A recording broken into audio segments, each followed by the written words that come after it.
welcome everybody. Thanks for coming. If you're joining us on the replay, make sure you have paper and pen. I highly recommend that you do this in physical form rather than like on your phone, because there's just a better kind of like mind-body connection when you're physically writing these things out. Also, what we'll do is I'll give you kind of like a prompt and then I'll give you time to write about it, right? So there's going to be some just kind of like dead space time where you're actually actively doing this. So if you're watching the replay, you can follow right along with us and do it in real time. And then you'll always be able to go back later, reflect on these things more, add to it, whatever, particularly if there's one particular prompt that you need to think more deeply about. So basically the idea of this is to not only acknowledge the wins, and sometimes we're really bad about this, and that's why, if you're one of my clients, it's usually one of the first things I ask you, and we typically ask you these on your biofeedback forms too, is like, what's a win? What's something that you're proud of? Because we're so quick to look for the thing that's not right, to look for the gap between where we are and what we want, or where we are and where we think we should be, where somebody else is, and we don't actually focus on the gain. Like, look in the rearview mirror and see how far you've come. Like, you're still here. It was a rough week. It's been a rough month. It's been a rough year or whatever, and you're still here. Or maybe you didn't, if we're looking ahead, like, okay, I didn't, this is the body that I want, and I'm not there yet. But I just went through this terrible time. I didn't gain weight. Like, I'm still here or whatever. And weight doesn't even have to be the only thing we're talking about. Weight, fitness. This could be your financial health, your relationship health, your, I don't know, the progress in your domestic ability, like whatever it is. This doesn't have to be specific to health and fitness, although that is kind of a commonality that we all have here together, but that's not the only thing. And improving in one area of your life allows you to make gains in other areas of your life too. So we want to reflect on the wins and the amazing things that have happened in 2023, and then also use the things that didn't work as well as an opportunity to, like, what can I learn from this? So not just, don't look at them as failures, look at them as opportunities to learn, so that going into 2024, we don't continue to make the same mistakes over and over again. So going into 2023, or looking back at 2023, I want you to think about, what are you most proud of? And literally, like, just write a list. It could be a specific thing, it could be a general area of growth in your life. And then how did those wins affect your life and the people that you love? And then what of these positives can you carry from 2023 to 2024? Maybe there's some negatives that you don't want to take, that you want to leave behind, but what are the good things you're going to carry with you? So I'm going to give you about 5 minutes.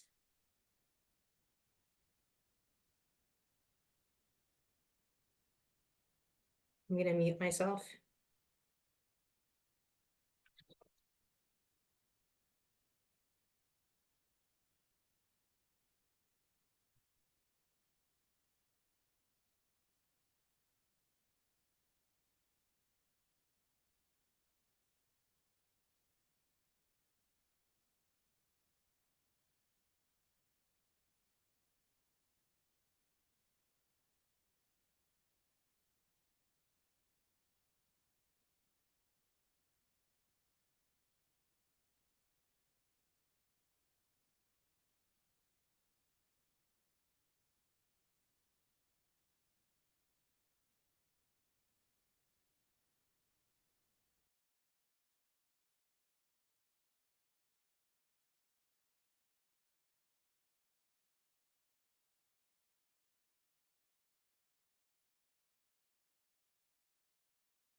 We'll go about 1 more minute.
All right, so if you need to, you can just leave yourself some space if you want to go back to this, but we're gonna move on.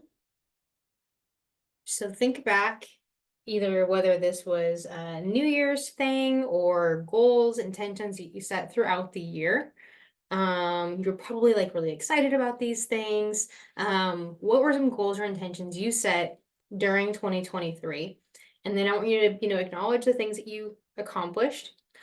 More than likely, there are probably going to be some things that you didn't. You got really excited about it, and then you actually kind of learned out that this wasn't actually like a reasonable goal, or it just wasn't feasible for your life at this time. So kind of look at that two different aspects of this. So what did you accomplish? But what didn't you accomplish because did you set an unreasonable expectation for yourself? And or was your effort level not matching? So was the goal reasonable in the first place? And then did you put the effort in to actually accomplish that goal as well? So we'll do 5 more minutes here.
About 30 more seconds here.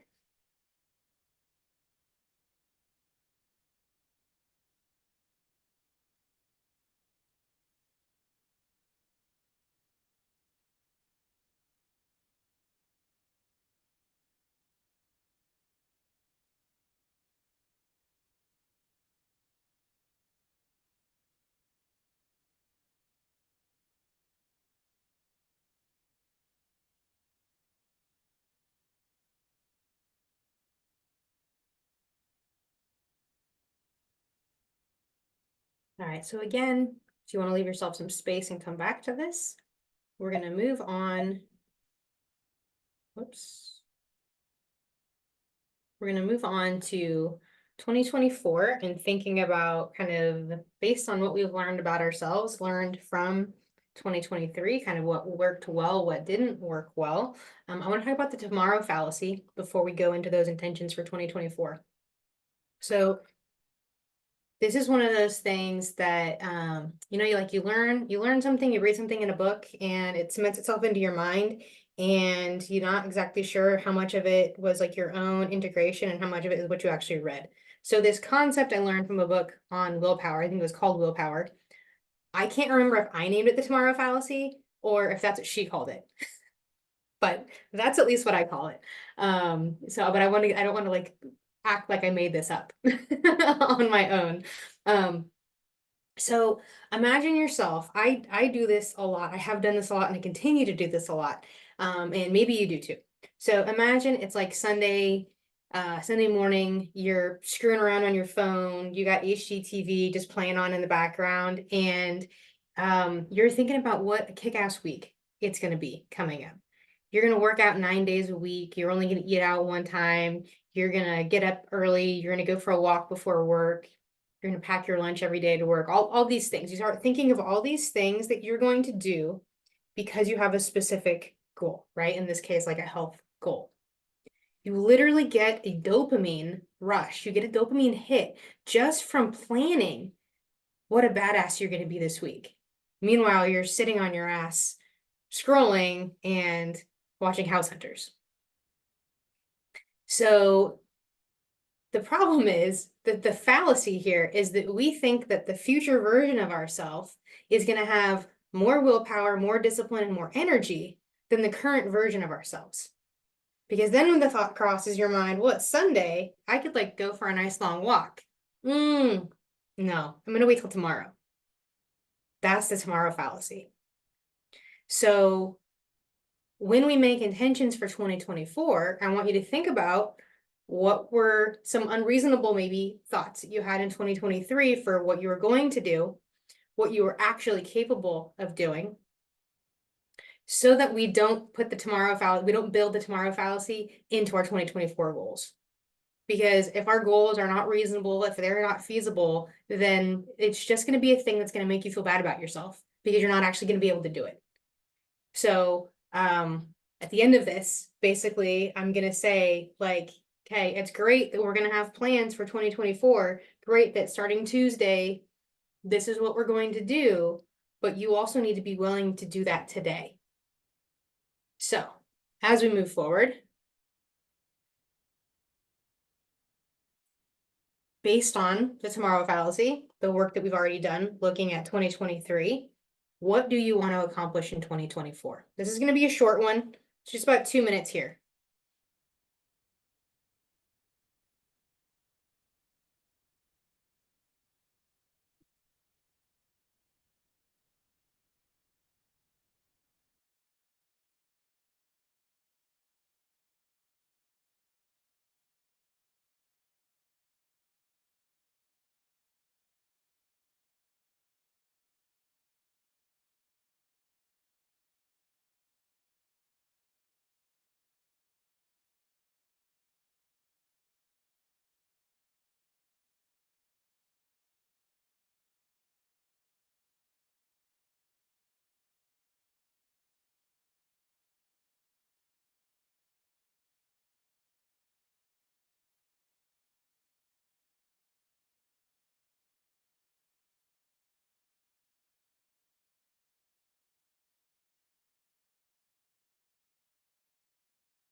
And again, you can leave yourself space.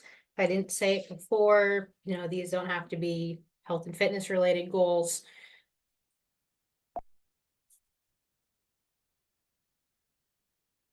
All right, did I skip one? Okay, so in 2024, what areas of your life do you want to grow? So this kind of relates to the more than, this can be more than just fitness, right? Do you have relationships? Do you need to be better about setting boundaries? Work-life balance, effort level, your adherence, better habits and routines. And then I want you to think about, after you identified those, how will growth in those areas impact your life, like your individual life, and that of the ones that you love. And particularly if you're a mom, it's really easy to think of the family first. But I want you to think of you first, because you are setting the vibes, the trend for the family. So put that oxygen mask on first. And then let's look at what happens if you don't grow in these areas, if you continue to go on the trajectory that you're going in those areas. 5 minutes here.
About 1 more minute here.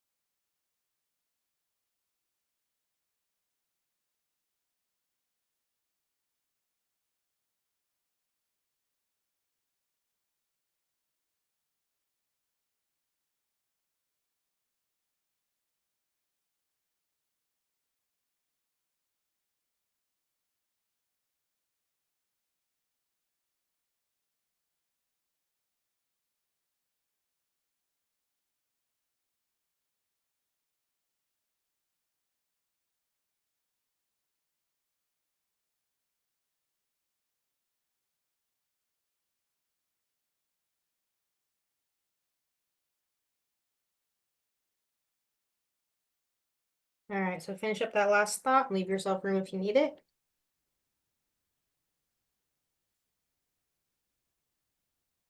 All right, so I want to talk about identity. So this is definitely a concept that's not my own. This came from James Clear in Atomic Habits. And it's this idea that if we have a goal that is separate from, if we have a goal that our identity doesn't align with, we're gonna have a really hard time achieving that goal. So imagine like, here's you in the center. Here's the trajectory that you are going based on your identity. And I'm going to give you an example to make this a little bit easier to understand. So if you identify as an overweight, busy mom of three, you are going to take actions that align with being a busy, overweight mom of three. If you have a goal that is like lose 30 pounds, get off my, not be labeled as pre-diabetic anymore, improve, certain health markers, whatever, basically be healthy and fit, you're gonna try to achieve that goal, but you're gonna keep zigging and zagging over towards where you're actually in alignment with your identity. So what we need to do is, how can we take you in your current state, seeing the goal of now I want to be healthy and fit, how can we craft an identity that is going to both be in alignment with who you are and with what you want? So instead of busy, overweight mom of three, maybe you are a productive mom who really cares about health and fitness. Because those two women are ending up in different places. The busy, overweight mom of three is going to get, no, she's not going to get any less busy. She's going to become more overweight, less fit, and more unhappy. Because those kids aren't going anywhere. The responsibilities and stressors in her life aren't going anywhere. And now she keeps trying to achieve this goal that she's getting pulled in the wrong direction. So instead, when she identifies as a productive mom who cares about her health and fitness, now we're much more in alignment, and we can at least be following the same trajectory. Your zigs and zags aren't going to be as big, right? You might veer away from that center line, but you're going to continue on because now I'm a healthy, productive mom of three. So I take actions that align with being a healthy, productive mom of three. I take the extra time to do the meal prep, or maybe I hire a service. Maybe I hire somebody to clean the house once a month. So that's one less thing I have to do.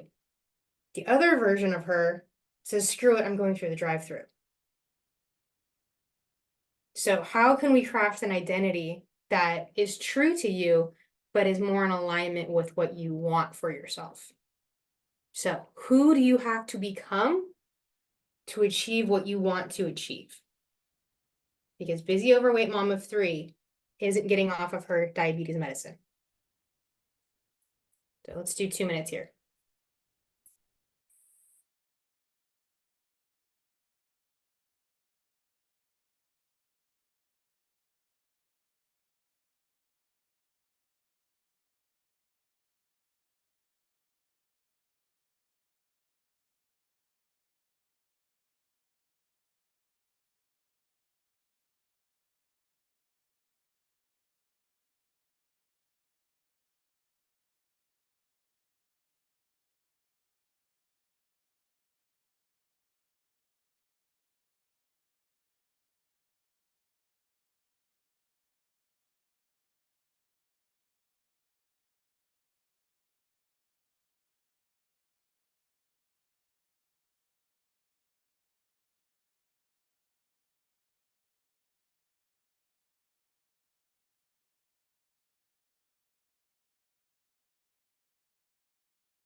All right, we're gonna move on. Okay, oops. So considering the tomorrow fallacy that we talked about earlier, right? That dopamine hit that we get thinking that the future version of ourselves is going to have more energy, more willpower, and more discipline. What realistic, consistent actions will you take to provide evidence of this new identity? So we are always trying to prove ourselves right. So if I identify with being the productive mom of three who cares about her health and fitness, I'm going to take actions that continue to prove me right. So what are those actions? And so I really particularly want you to think about like habits and routines. These are going to be consistently repeatable things. And then you can even think of things that maybe you wouldn't not maybe you wouldn't think of top of mind. I'm the type of person who parks in the back. I'm the type of person who says no to a second glass of wine when it doesn't fit my macros. That type of thing, that's part of that identity that you are crafting that's going to align with your goal. So let's do 5 minutes here.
About another minute here, guys.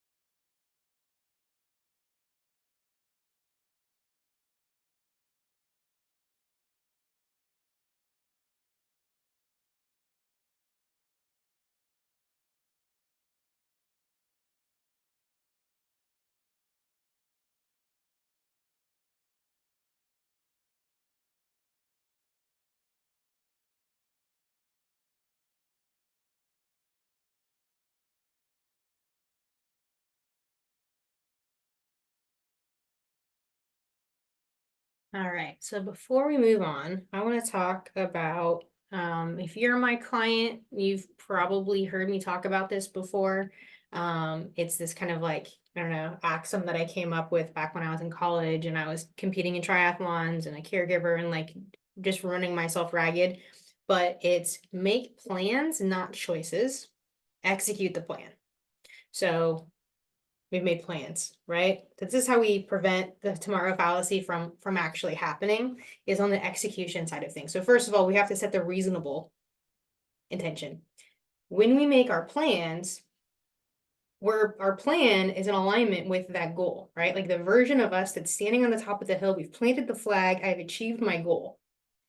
When we make our plans, that's who we have in mind. That's what we have in mind. We make choices based on what we feel in the moment. So my plan is to get up a half an hour early and take a walk before I go to work every day. The choice happens when the alarm goes off and I hit snooze. Now I've made a choice based on what I feel right now, and that's not in alignment with the version of me planting that flag, claiming my victory of achieving my goal.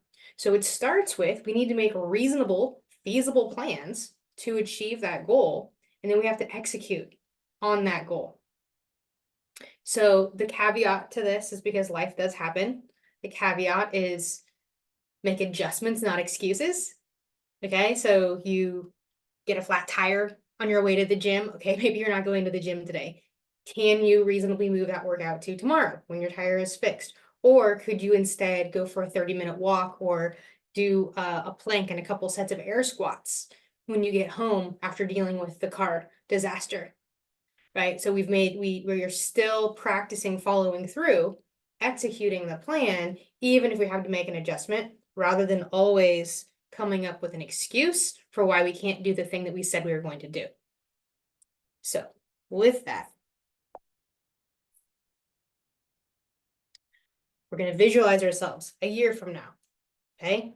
End of next year, maybe we're doing this exact same exercise again. What are you thinking about in terms of your reflection on 2024? How do you feel? How do you look? What's changed in 1 year's time? And what is your identity? Have you been able to truly internalize the identity that you just set for yourself? Who do you have to become to have what you want to have? Who will you be a year from now? Let's take another 5 minutes.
About 30 seconds, finish up that thought.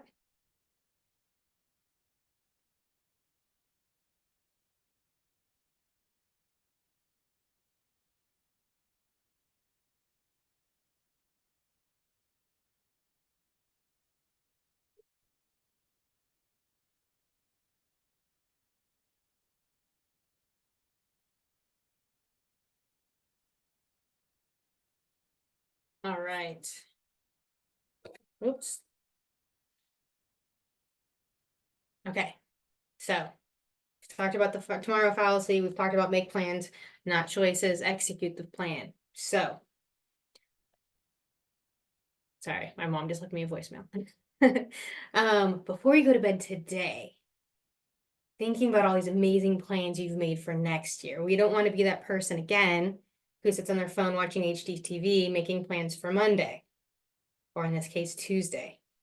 So what can you do before you go to bed today to take action? It could be something really small. It could literally be like drink an extra 20 ounces of water. It could be, I'm going to go for a walk. I'm going to do a set of air squats or a plank. And I want you to take a picture, share it in the Facebook group or on Instagram, tag us, Savage Fitness. I'm Coach Erin Nichols. You can tag Classy Bitch Kate or Savtastic, right? We all want to see it.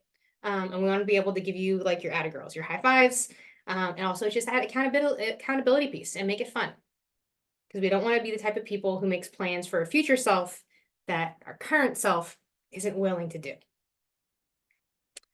So does anybody have any thoughts, questions, revelations, anything they want to share before we head off for the holiday weekend?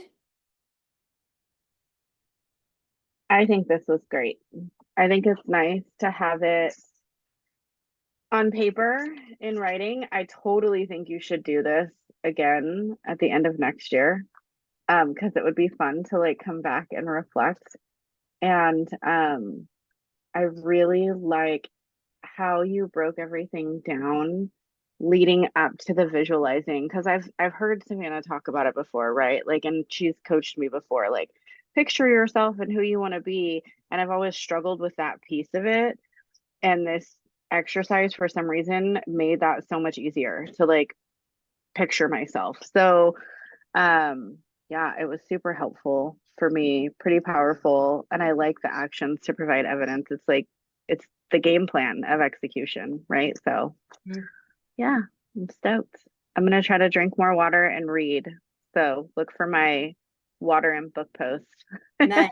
For me, like less screwing around on my Yeah. phone is a big part of it because I love to read and then I end up doing the thing that I don't actually want to do. Like an hour and a half just passed and I just watched like stand-up comedy reels when I Uh-huh. was sitting there like on my lap. Like that's what I actually wanted to do. So I need to do one thing actually I've been doing in the morning, I've been really good, is when I wake up, once I hit like stop on my alarm, I'm gonna go ahead and stop sharing. Once I hit stop on my alarm, I don't touch my phone until I come back to my bedroom. I go do like my morning routine stuff, and then I do a 30-minute walk on the treadmill, and I don't get to touch my phone again until I'm on the treadmill. And then I can be on my phone for that whole 30 minutes that I'm on the treadmill. But leaving my phone in my bedroom while I go out to my living room to go do my reading and my morning pages and all that kind of stuff has made huge difference in my productivity. And I feel so much better going into the day. So I need to apply that same principle to the evening now. I should do that in the morning too. I do a lot of my readings on my phone, but I also Mm. have hard books that I could use with the same readings. So I don't have to touch my phone either. Yeah, I would not read a lick if I was reading it on my phone. I would just constantly be distracted. I'll That even like I'll throw my phone across the room, like in the living room, to like, okay, I need to physically have to get up to go get it. And then it's amazing that like urge we have to go to touch it. Let me just check. Let me just check. Hmm. That dopamine hit. See, and that's why I've turned like all of the notifications on my phone off. I only get text messages, which I've gotten really good at ignoring. So that's why I have like 90 unread messages. And then just a few other things. But when I'm really into my book, I won't stop it worth nothing. Neil, the kids know, like if they want my attention while I'm reading, they have to come get me in person. But I know one thing for me is waiting a whole year to revisit everything is really hard. So I think for our clients, what we'll end up doing is an end of quarter follow-up each time to reevaluate, and we'll come back to this. I also don't know about you guys, but I stopped setting New Year's resolutions last year, and I instead chose a word for the year. And my word for the year was self.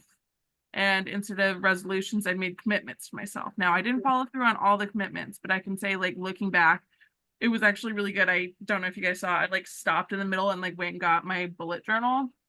I hadn't opened up my page of commitments to myself in a really long time. So while I didn't complete everything on this commitment list, I did a lot of them. And heading into this class, I was like, this is gonna be horrible. I achieved nothing this year. And so looking back on my commitments to myself, I was like, I achieved a lot. Mm. Yeah, So awesome. I think that would be a really great continuation of this for you on top of everything you guys have journaled. Make some commitments to yourself for 2024. And like one of the ones I did for myself in 2023 was I will talk and treat myself with kindness. And that one was really hard. I didn't achieve it every single day, but I definitely improved upon it. And one that I think fellow moms really need to hear is I will do one thing for myself every day, even if it's reading 5 pages of that romance book that I love or things like that. But doing something like that, getting your water intake done, going to the gym, those are all things for yourself. Let's be real, they're not for anyone else. Do they, in the end benefit someone else? Totally, but they're for you. So Agreed. Yeah, and you deserve to have things that are just for you, Mhm. not because they're going to benefit anybody else, but just because it's good for you and you deserve that. I love the idea of doing this quarterly. I'm on board. Yeah. Me too. Agree. So I think Spread the word and we'll get more people doing it, and then hopefully it'll just kind of snowball itself, and then just everyone will be crushing it. yeah, I'll probably be more of a check-in style sort of thing, but I think it's going to be a lot of fun. And also just for our clients, just so you guys know, we have a ton of chats in our private group just for clients. So there's an accountability chat, there's call reminders, things like that. So definitely check them out. We had a discussion, by we, I mean me and Coach Tima had the discussion. We're going to create a chat that's just based on fun reading and discussing what we're fun reading right now, because we've realized how many of us love books for fun, not just our self-development books and more. So if you have a suggestion for another chat you would like, maybe it's a check-in for year 2024 like this, let me know. I'll get all those created for you guys to boost our community and connect together more. Cool. Thank you so much for this, Erin. It was Yeah, you're welcome. I mean, I wanted to do it for myself, but I think I needed the accountability. I think for other people to do it with me. So I was like, all right, I'll act like I'm the leader here, and so I can do it myself. You're totally a leader. Add that to your My identity. identity. Absolutely. All right, guys, it's almost 5. I think that was perfect little session there. So yeah, go on and do something now. Tag us, put it in the group, all that kind of stuff. Drink your water, do a plank, whatever it's going to be. I'm really excited to see what everyone's going to do. I'm going to go order a new bullet journal personally, so I can track all of the things I'm doing for myself outside of my planner, which is just so work focused. So I'm going to do that. I don't know about you guys. Nice. I'm going to tell you guys, I'm going to finish this. I'm going to drink one more of these because I've been way behind on my water lately. Same here. Need to do that too. All right, guys. All right, guys. Have Have a good a night. very safe weekend.